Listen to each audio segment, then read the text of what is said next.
ಎಲ್ರಿಗೂ ನಮಸ್ಕಾರ. ಔದಾರ್ಯ ತಾಯಿ ನೀತಿಗೆ ಧೈರ್ಯವೇ ತಂದೆ. ಸ್ವಾಧೀಪತ್ಯದೆ ನೀನು ಬಾಳ ನಾಳುವುಡೆ, ಹೋದುದನು ನೆನೆಯದಿರು, ಬರುವುದಕ್ಕೆ ಸಿದ್ಧನಿರು. ಅದನಿತು ಸಂತೋಷ ಮಂಕುತಿಮ್ಮ.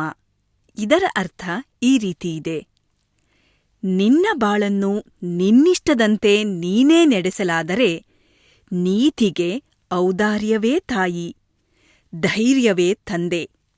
ಗತಿಸಿ ಹೋದುದನ್ನು ನೆನೆಯದೆ ಮುಂಬರುವುದಕ್ಕೆ ಸದಾ ಸಿದ್ಧನಿರು ಎಂದು ಹೇಳುತ್ತಾ ಬಾಳಿನ ಕೆಲವು ಸೂತ್ರಗಳನ್ನು ನಮಗೆ ಈ ಮುಕ್ತದಲ್ಲಿ ಅರುಹಿದ್ದಾರೆ ಮಾನ್ಯ ಗುಂಡಪ್ಪನವರು. ಧನ್ಯವಾದಗಳು.